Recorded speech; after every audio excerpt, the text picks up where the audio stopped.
Hello,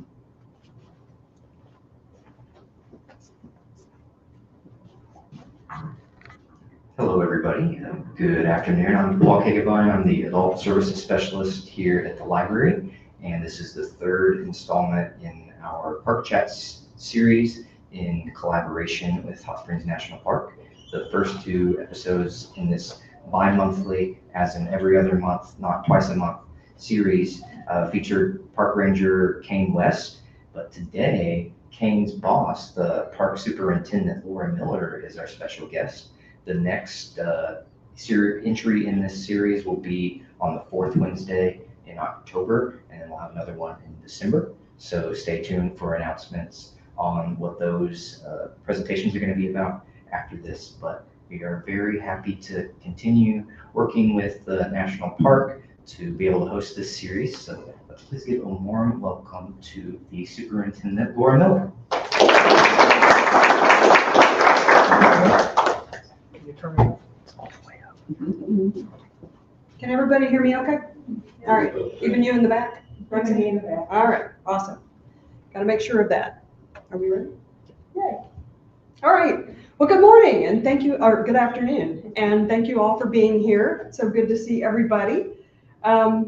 As you know, I'm Laura Miller. I'm the superintendent at Hot Springs National Park, and I've been here since 2018. And that's 7 years now, August 2018, and I have a confession to make. Despite having been here for 7 years, I just recently finished reading our park's administrative history. In my defense, it's really long. It's thick, and it's really well written. But administrative histories, if you're not familiar in the National Park Service, are generally about how the park was established. So in other words, like when I was at Little Rock Central High School, National Historic Site, we started the administrative history while I was still there. And it's not about the 1957 desegregation crisis, the reason that the park exists. It's more about how the park came to be, who in the community helped support it and helped start the nonprofit that eventually became the park. And we like to do those things periodically throughout a park's history, just so that we can record how decisions were made and when and why and who was involved. And it's a nice way to document how the park came to be. But Hot Springs, like in so many other areas, our administrative history is a little bit different because we start all the way back in 1832, before there was a park service, before there was a Department of Interior, before there were any national parks. And so our administrative history really kind of is the history of the park and about how we grew up. And it is really well written. Our senior historian in the regional office, Ron Cockrell, who just recently retired, he's the one who wrote it. And I mean, at the beginning, it's really kind of gripping, right? It's interesting. It's all about the park history and how we got started and all the way back and people building crude shacks on top of the springs. And then it gets to a point about 2/3 of the way in, and you can tell somebody, probably Ron's boss in our regional office, told him, you got to wrap this up and finish this thing already. Because I think he'd been working on it for about 10 years at that point. And it kind of goes from, you know, this really well-written narrative to, and then this happened, and then this happened, and then this happened, much more like a normal administrative history is. But there's still a lot of really good information in it. And he finished it. It was published in 2014, but it stops in 2004. So it stops with Roger Giddings' retirement, longtime superintendent of the park, and the same time that Josie Fernandez, another longtime superintendent and my predecessor, came on board. Now, if you do the math like I did, you'll realize that 2004 was 21 years ago, almost a quarter of a century. It's a lot that's happened. We're clearly destined to have part two in our administrative history. But it also sort of, because he would have to fly through, you know, the last few decades in order to get it finished, there's a lot of the history of the transformation of Bathhouse Row that's either not there yet, or, you know, he had to really push through it really quickly. So I find it really interesting because it's all about the transformation of the bathhouses into leased businesses. And that's really the next step in our park's development. So I'm hoping to fill in a few gaps in that record today. And then, you know, someday somebody will write a part two to this whole thing, and we'll have it properly documented. But I find it interesting about our park. Next slide. Like so many things, like I said, ours is new. You know, Hot Springs Reservation was established in 1832. The Yellowstone National Park didn't come along until 40 years later. The Department of Interior didn't come along until later. And the National Park Service itself wasn't established until 1916. So 80 years after Hot Springs already existed. And by the way, we just celebrated the 109th birthday of the National Park this week on Monday. August 25th is our birthday. But that's a lot of time that lapsed while we were here doing our park thing, and nobody was just calling us a national park at that point. And so many of the practices that we started here either became Park Service policy and procedure, or we changed our policies and procedures as we went along and as we became a national park and things became more formalized in how we worked with our communities and how we approached managing parks. And Bathhouse Row is no exception. It's grown right along with everything else. So what started as crude shacks over open springs quickly turned into elaborate buildings to serve those who needed the water for medical care, especially after the Civil War, when veterans were coming seeking care to heal their wounds, both physically and emotionally. The bathhouses were here to serve them. And a lot of people ask, did the Park Service own the bathhouses back then? And we didn't. They were always built by private owners, and we called what they had was a lease, a water lease. So the Park Service or Department of Interior, or before that, the federal government, would give a private business owner a lease to be able to build a bathhouse above a spring. And then as time went on and we developed a plumbing system to collect all the water and then pipe it back to the bathhouses, we sort of changed what we called them, and we called them concessions. So when we talk about a water lease back in that day, we don't mean a lease like we think of it today. It was just the permit to use the water. So we would call it a permit now. But then we called our business partners concessioners, and that's what we called them all throughout the Park Service. So like if you've been out west, the Southwest, you might have heard of the Harvey company that built the hotels. And there were other hotel companies and private owners that built hotels to welcome guests coming to Yellowstone and Rocky Mountain and all those other places. And we called them all concessioners. So that's what we called our bathhouse business owners. And so they developed these elaborate bathhouses, and we still have a concession, 2 concessions in the Park Service today. And one of them is the Buckstaff Bathhouse. And one of the reasons they're still a concession is because they never closed. They were the only bathhouse on Bathhouse Row that has never closed down in all of its history. It's been operating continuously now for more than 100 years, and it's one of the oldest, if not the oldest, continuously operated concession in the National Park Service. But they're still a concession. And so today when we talk about the leased businesses and the other bathhouses on Bathhouse Row versus a concession, the difference that we make is it's a slightly different contract that we have with the owner, and there's some time differences and other things like that. But when we look at a concession, that's a business that is providing a service to our visitors that's appropriate to why the park was established, and is also, we feel, necessary for visitors to have that experience in order to fully understand and appreciate the park itself and the history. So if you go to the Buckstaff, you're going to have a traditional bathing experience, much like people did 100 years ago when they came to the Buckstaff. It's going to be the same order, and then you're going to go through all the same steps that you would have had back then. So that's why they're still a concession, and they're still one of our biggest partners in the park, and they've been around for a long time. But then around the turn of the century, the one that starts with the 19, the bathhouses changed, and the Park Service, by then, the federal government and Department of Interior came in and said, you know, these wooden bathhouses, they have a tendency to burn, and sometimes when they burn, they take down like half the block with them. So we want you to stop having wooden bathhouses. We want them to be made of masonry, brick, and concrete and stucco. And we also want them to be a little more sanitary. So those wooden bathhouses were very elaborate and Victorian. So think carpets and heavy drapes and that sort of Victorian stuff. And then we're talking about before, you know, vacuum cleaners were a thing. So, you know, the federal government came in and said, we want them to be more sanitary, use tile interiors and things like that. So So the bathhouses, as the owners took down the old wooden ones and they replaced them with what you see today. So all the bathhouses that are currently on Bathhouse Row were built between the 1890s and the 1920s. So around the same era that the National Park Service is coming into being in 1916. And they built, they tried to outdo each other. They were always trying to compete for customers and visitors. And so in addition to having the most modern bathing and hydrotherapy equipment, they would have elaborate places to relax and socialize with other people, because that was all part of the health and wellness experience that they were supposed to have there.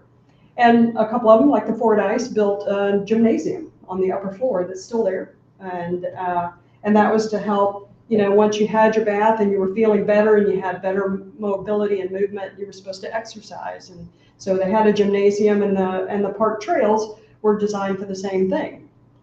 There's the flat one on the promenade. That was if you were still having difficulty. And then as your fitness improved, and as you stayed over a period of weeks, then you could eventually be able to hike up the side of the mountain and build your stamina that way. So it was all designed for people to be able to come in, improve their mobility, feel better, and also it was a whole mind-body thing too. In the 1940s was really the heyday of bathing.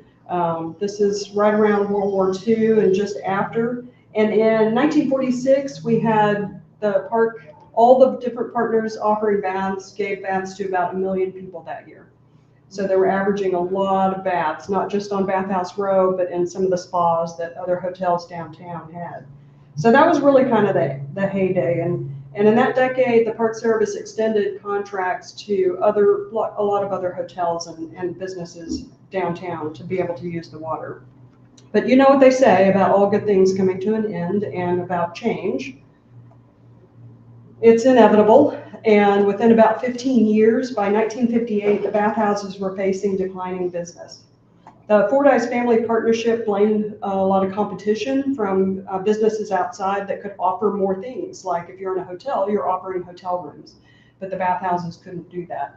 Or they might have retail shops next door or restaurants, and the bathhouses didn't have that. In order to try and attract more business, they also blamed the lack of parking along Bathhouse Row, which any of our partners who operate on Bathhouse Row understand there's no parking for deliveries or for visitors or anybody else except for more broadly in the community. So they proposed converting that third floor gymnasium space into a parking garage. I don't know how serious they were about that, but I'm really glad that one did not come to fruition. But in September of 1958, they offered the bathhouse for sale. With many years remaining on their thermal water contract, the Park Service prepared a prospectus to try and solicit another business to come in and operate the bathhouse. And that timing coincided with a program called Mission 66, which started in the National Park Service in 1956. And it was a 10-year plan to develop and improve national parks leading up to the Park Service's 50th anniversary in 1966. This is a time when all the visitor centers were built, right? It's the time when visitor centers became a thing. Before that, if you came to a park, you came to the hotel, and you might have had a park naturalist or might have met park rangers, but you didn't really have a visitor center. So this is when parks said, you know what, this is after World War II, the interstate highways are being developed, families are growing and they're young and they all have automobiles now and they're driving out to the national parks, and they need a place where they can come and meet with the park naturalist, get their brochure, do whatever, and then go on out to the park. So this is when visitor centers came about, and every park was supposed to have a master plan, and parks that didn't already have a visitor center were supposed to have a plan to develop them, and Hot Springs National Park was no exception.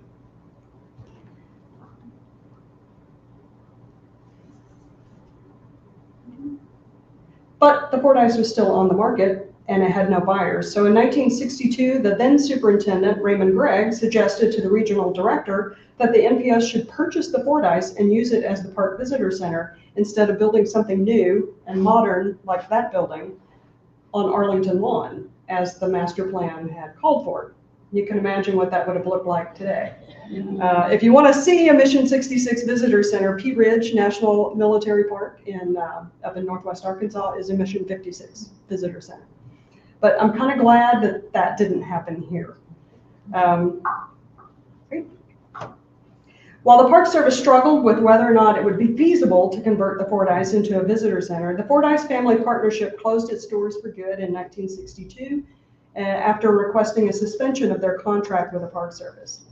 Unable to sell their business, they continued requesting a suspension every year until the end of their contract in 1974.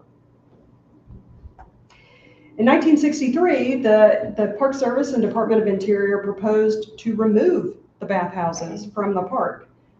In other words, move the boundary back behind the row of bathhouses and just retain easements to the thermal water system and the fountains. And the reason they wanted to do that, or thought about doing that, was so that the bathhouses themselves would no longer be in the park and could then offer more services in their buildings. So they were limited by being in the park to providing thermal water bathing, but if they were outside the park, they could be something else.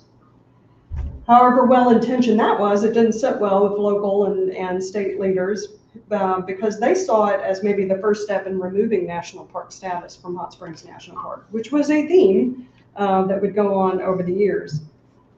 Community leaders demanded that the state's congressional delegation worked to remove the proposed bill from consideration in Congress, which they did. Neither bill advanced in the House or Senate. By 1964, the issue was considered dropped. And perhaps the best outcome was that local community leaders were reminded once again of how important Bathhouse Row was to the community and to the park. By 1965, the park was supplying water to over 20 concessions, the bathhouses on Bathhouse Row and a lot of the downtown hotels.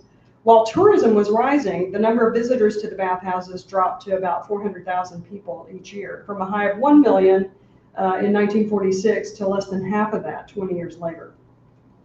The Bathhouse Association, which was a group of bathhouse owners, paid a management consultant to come and study the economic issues. And basically what they found was, especially younger people didn't consider bathing for health reasons to be a thing anymore. By now we have aspirin, we've got antibiotics, we have modern medication, and they didn't really see it as a thing to do for healthcare.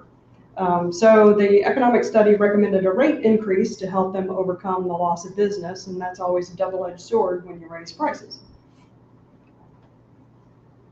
In 1971, the Park Service developed a new master plan that in part sought to revitalize Bathhouse Row and create a type of resort atmosphere to overcome the decline in bathing. In part, the plan said, quote, "An analysis of the present market clearly indicates the eventual demise of the entire row unless some renewal program can be introduced." By this time, the Fordyce had been closed for nearly 10 years, and at that point, and the other 8 facilities were serving significantly fewer bathers.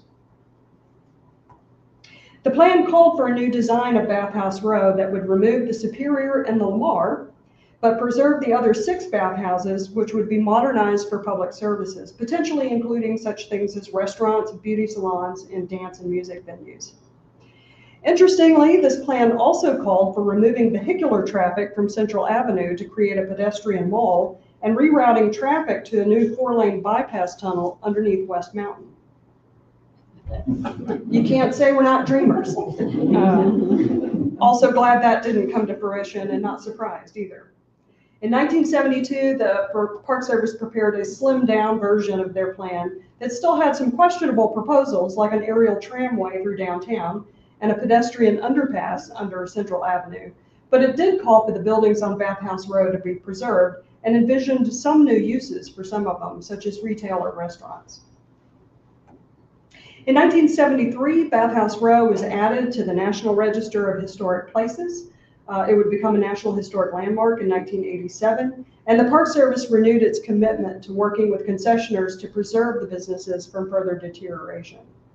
The following year, in November 1974, the Maurice Bathhouse closed, the second one to do so, and the Park Service began taking steps to stop further deterioration of both the Fordyce and the Maurice. They installed ventilation systems, and then they formally took possession of both buildings, which allowed them to repair the roofs and some other external damage. 4 years later, in 1977, the Ozark Bathhouse became the third one to close because of declining business. Fewer than 100,000 bathers came to Bathhouse Row that year, which was a 12% decline from the previous year. And finally, the long-awaited management plan for the park was finalized. With more information now about how the thermal water system worked and a renewed interest on behalf of the Park Service in preserving historic structures, the plan eliminated some of the more unrealistic proposals in favor of protecting the thermal water recharge zone and protecting the historic structures. But it still encouraged bathhouses to update their facilities and try to meet the modern demands of the public. But it also allowed some options for adaptive reuse of the vacant bathhouses, which was really the start of our effort to lease them for new purposes. In the traditional method with a concession, they would have a 1 to 3 year lease, but this would allow for longer term contracts, like up to 20 years or more, which would provide incentives, they thought, for the bathhouse operators to come in and do some significant repair work on the buildings. In 1978, the Hale Bathhouse closed its doors, leaving only 4 remaining concessioners on the row. Knowing that the Hale would be closing in October, the Park Service issued an invitation for proposals calling for imaginative new uses for both the Hale and the Ozark bathhouses. One offer was to install the new fangled whirlpool-type jacuzzi tubs in both the bathhouses, and it was approved, but the proposal fizzled out when potential lessee could not obtain financing for it, which was going to be a theme over the next few years with the difficulties of getting financing. But the first adaptive reuse began in early 1981 when William Carroll signed a lease to turn the Hale Bathhouse into a theater and gallery, complete with a cafe and gift shop. It lasted for exactly 23 days before it abruptly closed in July when Carroll relocated to Texas in the midst of a divorce and the personal financial difficulties that can sometimes accompany a divorce. The park received proposals to reuse the Maurice Bathhouse in 1981, but again, the potential lessee was not able to obtain financing. Coinciding, though, with this was Roger Giddings' appointment as superintendent, and changes in tax incentives from the IRS in favor of historic preservation helped the Park Service launch its historic property leasing program in 1982. Essentially, now, private businesses could come in and do historic preservation work on buildings and take a tax credit for that, which is still one of the main things that help us lease the buildings on Bathhouse Row. By the mid-1980s, both Superior and Quapaw had closed, leaving only 2 bathhouses on the road remaining in operation. So Roger knew he faced some constraints in trying to lease these out because they were still trying to operate as bathhouses. So he knew that we needed a new management plan that would allow for some different uses. And he championed doing a new general management plan, which was finalized in 1986, that would allow greater flexibility in approving appropriate adaptive reuses to include such things as turning the Fordyce into a visitor center, perhaps having a restaurant or retail or theater space, or even a fitness center or other compatible uses. It wasn't without opposition, though. There were still a lot of people in town who felt that the park should continue to serve their traditional use of bathing for therapeutic purposes.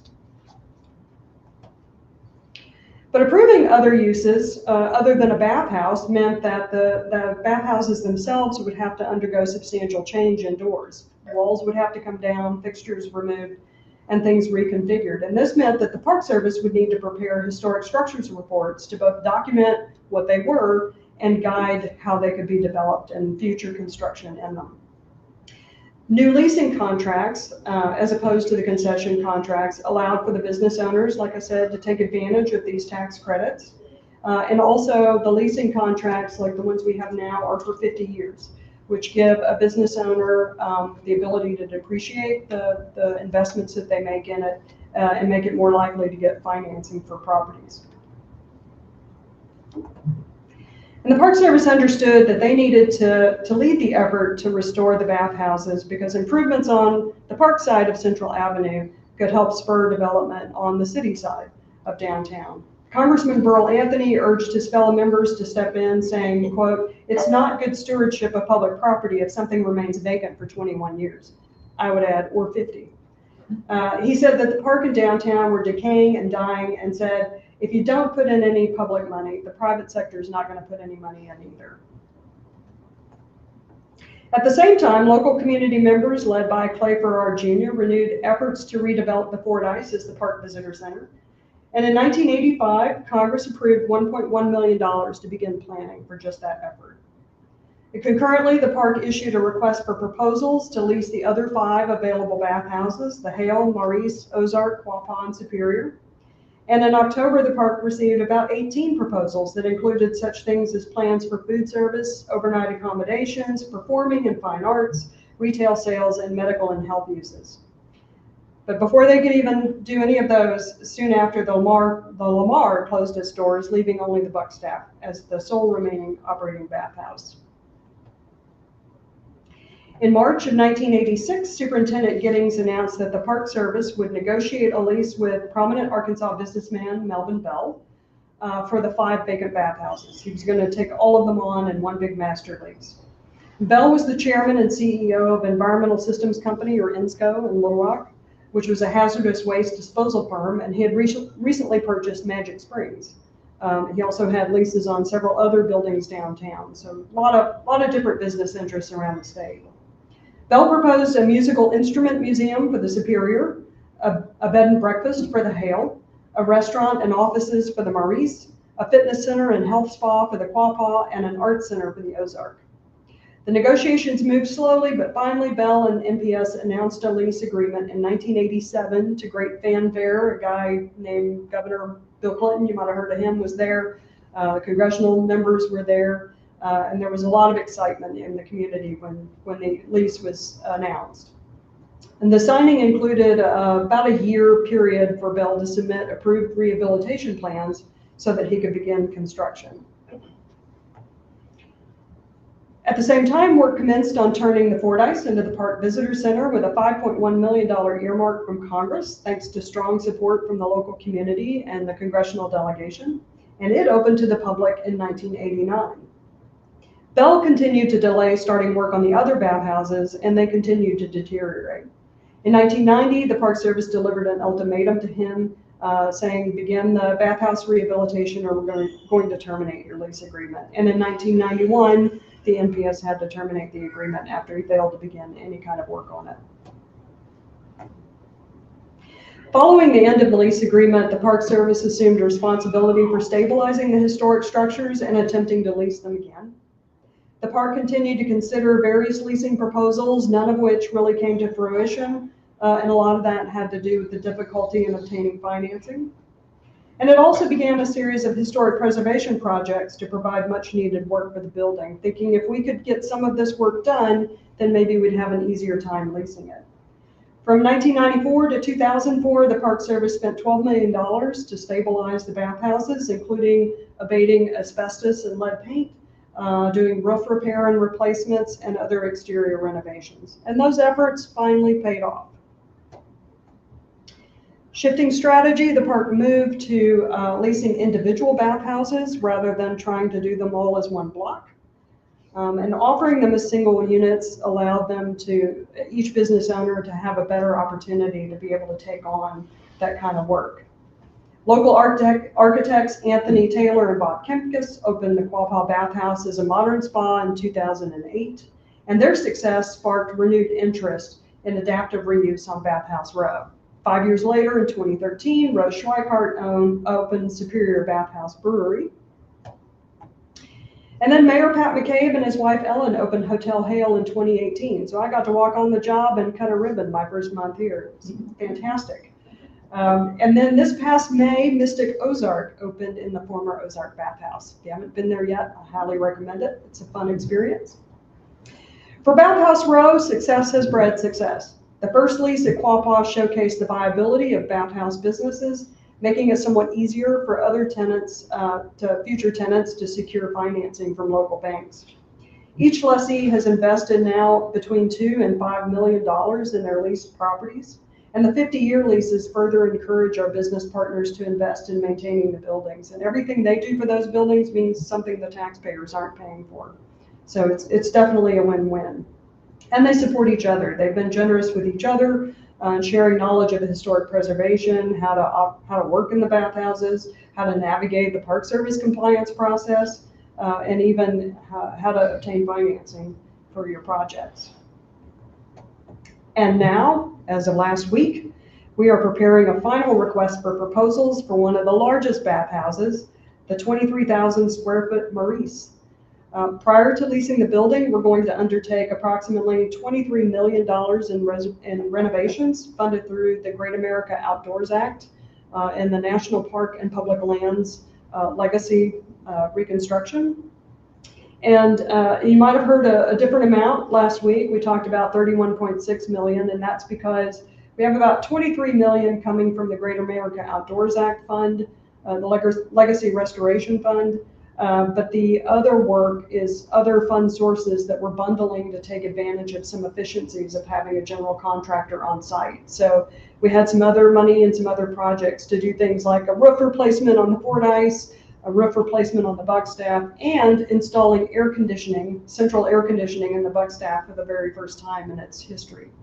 So that's going to be a huge undertaking, but we'll be able to do it all as part of this project.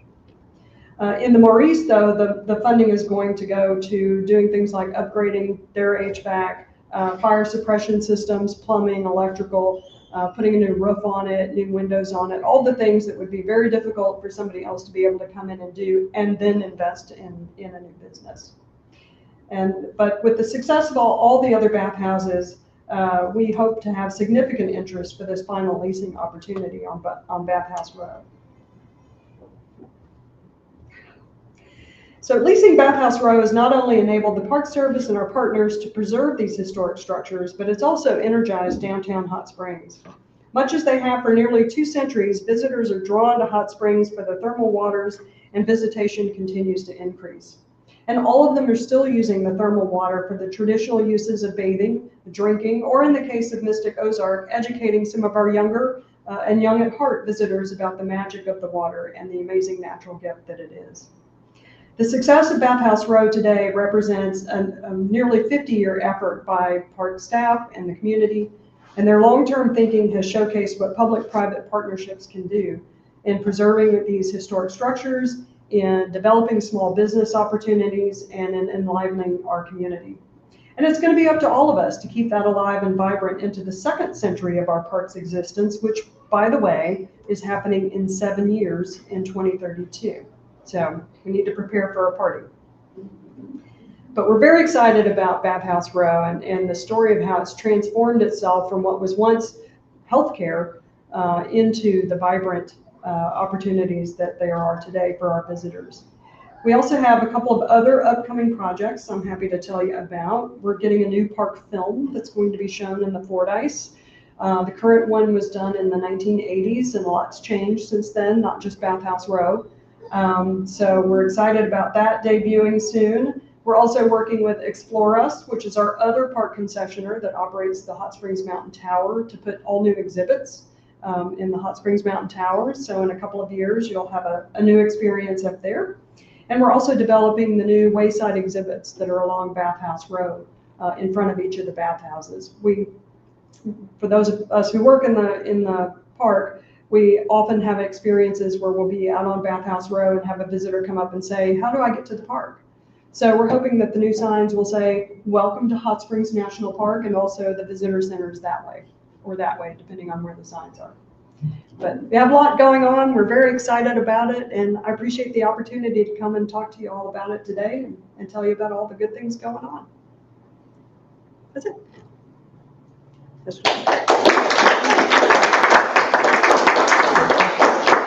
I can ask a question? You can ask a question. I understand it became a national reserve in 1832. Mm-hmm. And then, but the first permanent park ranger or superintendent or federal employee didn't actually show up and stay here permanently till like 50 years later in 1877. 1877? Okay, I can't remember, I read about him and he seemed like a very good guy. But also there was one of the superintendents came and built a big mansion, I call it, across the street from the Arlington. Mm-hmm. The foundation is still there. Mm-hmm. What year was that built, about? That was in the 1880s, I believe. I can't remember the exact year, but that was the superintendent's residence. Okay, Yeah. I know, I kind of wish it was still there. yeah. Yes, definitely. Okay, and then over on past Reserve Street, Mhm. that's where the Rangers' houses are now, and all those beautiful houses. Yep. And those are in good shape and taken care of? Yeah, so we still have 2 of those duplexes just on the other side of the Army Navy Hospital campus. Right, And we're turning those into park house. One of them has been our ranger office, but we're kicking them out. And we're turning the 2 duplexes into park housing for our seasonal staff. So this year we'll be putting in a fire suppression system in those because it's one of the code requirements, obviously. okay, And then the white building next to it, which was the former medical director's residence. So oh, that's because the of our, big mansion that's the looking big one? white, That's yeah, not the your big place? columns. That's not my place either. The Rangers are moving in there for they need more office space. So we're moving them in there and then we'll have more housing space for our seasonal staff. Okay, thank you. Well, can I ask you that question? Maybe everybody already knows the answer to this, but what is going to happen with the huge hospital? That would be the $64,000 question. So I'm not real sure. The state of Arkansas has it. You know, the Army gave that property to the state of Arkansas to use for the rehabilitation clinic and for their vocational program that they have there. And they're still looking for, I guess, an adaptive reuse for it. Congress gave a little bit of money to help with security on the campus and also some fire prevention measures that we've been working with them on. But yeah, we bought ourselves a little bit of time over the next couple of years to really kind of try and figure out what that could be. It just seems to me that it would be a wonderful, multi-purpose, obviously, but just you could put some beautiful loft apartments in there too. I think about the view and then do commercial on the bottom floor. Just ask me, I know exactly what to do. Yeah. Just give me a little more money. I know, yeah, exactly. With enough money, we could do anything there. Yeah. But yeah, I mean, those are the kinds of things that we, I think, as a community need to talk about to try and figure out what the future of that may be. That'd be nice. We'll get the Maurice going and then we'll worry about the rest of it. Question. Yes, sir. You focus mainly on what's happening with Bathhouse Row, but there's a lot more to the park than just Bathhouse Row. Oh, sure. You know, I live on Whittington Avenue, and I see the Whittington Park deteriorating, trees growing up through the creek, which potentially could cause, flooding issues, which I'm concerned about living on Whittington Avenue. And then the trail system up there is a mess. There's parts of it that have been washed out, are dangerous. And there's trees laying by the side of the road, on West Mountain Road. It just feels like there's a lot of attention being given to Bathhouse Row, which is good, important. But the rest of the park, I think, is deteriorating as well. And hopefully that's something that can be addressed. Yeah, I mean, the past couple of summers have been pretty tough for us, and we don't have a full crew right now. Our trail crew is about 2 people right now, because for many reasons, but both illness and other things going on. They focused a lot of attention this summer, in particular, on dealing with some of the we call them hazard trees when they're in danger of falling. And so they focused a lot of attention in the campground and trying to take care of some of those, because if you're sleeping overnight, that's a real danger, right? They took down the big one. I hated to see it go in Whittington just this past week. They're working on one today too. Yeah, working on one. So, it takes time. You can't, especially up in the more developed areas of the park, you can't just take it down. I mean, it requires having a master faller. That's what they call that. And Ethan King, our trail supervisor, is one. And later this fall, we're going to bring in a crew. We figured out a solution to, not being able to hire a bunch of people. We're going to have a training class to become a master faller to come in and help us deal with some of the hazard trees. But we do hope to get a lot of that cleaned up. A couple of years ago, we did a bank stabilization project along Whittington Creek, and they really shored up some of the walls there, the retaining walls. So yeah, and the trails, that's a tough one too. As you may have noticed, a lot of our weather events lately have been like sudden and intense and a lot of rain all at one time. And that just wreaks havoc on a lot of trails. The April storm did a lot of damage. Yeah. Oh, it sure did. I mean, a big part of the material from one of the trails washed down on the Prospect, and we just finished getting that cleaned up. So it's a never-ending, chase to try and deal with all that, but it's definitely on our radar. That's the other part of the park that's so important. I mentioned a lot of people were worried about Hot Springs losing its designation, and that's kind of been a threat at different times because there are people inside and out of the Park Service who are like, why is that a national park? It's not big enough, or it doesn't have all the things. But my response is, we were here from the very beginning. We're still here. Thank you very much. And Stephen Mather, the first director of the Park Service, loved us. He came here for treatment a couple of times for himself. Horace Albright, the second director of the Park Service, loved us. They saw the vision. They knew we were different from Yellowstone, but they still saw the vision and the value here. And we have all the things. We have CCC era, structures. The amphitheater in Gulf Gorge is a Mission 66 amphitheater.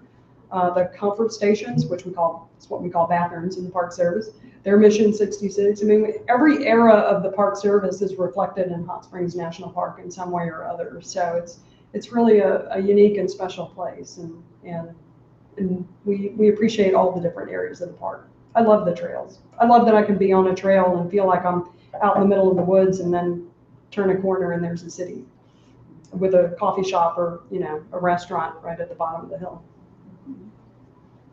Yes, ma'am. Regarding the trails and trail maintenance, are volunteers allowed to help, or is that a liability thing? Well, volunteers are allowed to help, and we love our volunteers, and we have quite a few. The spa pacers are always good about letting us know when a tree is down on the trail and things like that. And we've trained volunteers to use chainsaws and things like that. We've got a trail crew of young people coming in this fall that we part of a grant to help out with some of that. And we'll train them all to use chainsaws and things. It's just, you also need somebody to work with the volunteers, and when you're down to 2 people, that gets tough. But we'll get back, and we'll be recruiting folks to help. How do you find out information on becoming a volunteer? So Madison Perry, Perry, is our volunteer coordinator in the park. They're stationed at the Fordyce Visitor Center, so if you just call there and tell them you want to sign up. And there's also volunteer.gov website that you can go and look for opportunities we post there. Yeah. My turn again? You bet. Okay, just thinking, the tunnel that's covered, that was covered in. It's not gonna happen. 1874. Oh, okay. Oh, you mean the creek arch? Yeah. Yeah, and I heard, and I wanted to go down there, but I heard there's snakes down there, and a bowling alley. But I heard that it's either the city, the county, or the state wanted to enlarge it to handle more water, and they presented that to the national parks and disapproved it, saying it might upset the thermal springs or something like that. Is that true? I don't recall reading that. Ron didn't include it. But I do know that the edge of the creek arch, it's right underneath Bathhouse Row, right? And it comes really close to the front porches of the bathhouses. So there's really not anywhere to go any closer to the springs. I don't think that would be possible. It would have to go further under Central That's Avenue. like 25 foot wide. Yeah. Already. At that point, we might as well tunnel through West Mountain for 4-lane bypass. Which it was originally designed, though, as a way to alleviate some of that flooding pressure. It's a very narrow valley, and there's only so many places for the water to go. Okay. We saw that back in, was it May or early June with that heavy rainstorm, that it flooded the basement of our administration building with thermal water. There's an overflow into the creek arch, and the water rose so much that it was holding that overflow. It's like a backflow prevention. It was holding it closed, so the thermal water had nowhere to go but rise up in the reservoir and then up into the sub-basement and really uncomfortably close to the basement of the building. And you can't just wade into thermal water to shut things down, like electrical panels and stuff like that. So we rented some sump pumps and pumped it out, and everything was okay. But it was kind of touch and go there for a minute. Yeah. So still an issue. Yeah. Anybody else? Anybody want to lease the Maurice? Submitting the request for proposals soon, so I look forward to seeing each of you. Put something in, it'd be great. What was the square footage? You said 20. 23,000. It's potential for subleasing. So there's a pool in the basement. Might have seen it in one of the pictures. It's one of two bathhouses providing hydrotherapy in a pool like that, where the therapist would actually go in with you and help people with mobility issues. You're talking about it. All right, think about it. Yeah, There's potential there. Yes, ma'am. What about the one up on Reserve Street, The Libby. Yeah, in this project, we'll be doing some stabilization work on the outside of the Libby. I don't know if you've been real close to it, but there's, it's a 2-level building in a hillside, right? So the front of it is the second floor is street level, and then the bottom floor is also street level out the back. And so there's a lot of water problems because of that coming down some of those chaseways by the windows. therapeutic pool in the bottom of it. Yeah, it had a couple of pools, but it had them also on the second floor. And there is no structural engineer that will sign off on that today. Because, that's a lot of weight to that. So we'll be able to do some stabilization work on that building. And then I'm working on a new project to request funding to actually finish that one out. We'll probably use it for park purposes, like our museum collection storage, for example, needs a new home, but there's parts of it that we can restore for visitor access to that are still historic. The African-American men's bath hall that's in there. Back in the days of segregation, people couldn't just bathe anywhere. African-American patrons couldn't bathe anywhere, but the Libby was the bathhouse that the government provided for people who didn't have money to go to the others. And it was tough because African-American patients who wanted to go would have to declare that they didn't have enough money, and that didn't sit well with everybody. Who had plenty of money, they just couldn't go to any other bathhouse. So that sparked a rise of some of the African-American owned bathhouses in downtown, but there's still, that bath hall is still there, and the historic fabric is still there, so we can restore that and tell part of the story in that building as well. So yeah, we have plans. Lots of plans. Still don't have plans for a superintendent's house, though. Awesome. Yes, ma'am. Since the Ozark Cultural Center closed, I've had quite a few questions. What's happening with the art collection from the Artists in Residence program? It's in storage, obviously, in our museum collection storage. And so that's another good thing that could happen if we're able to use the Libby in that way. We could possibly work in some gallery space to have rotating exhibits of that. If the library moves downtown to the former Majestic property, we might be able to work out arrangements for temporary exhibits, for example. I mean, there's all kinds of options. So, yeah. Anybody else? We'll let you go have lunch now. Well, and you too. I thought this was like bring your own lunch or something, but no, you guys have suffered through this right along with me. So maybe we should all go out somewhere. But thanks for coming. I really appreciate it. And just stay tuned. There's all kinds of exciting things happening. And thank you all for your support. We really appreciate it. All of our neighbors and partners and everybody willing to volunteer and everybody who cares. We really appreciate all your support. This is, We appreciate it. yeah, well, I love our community.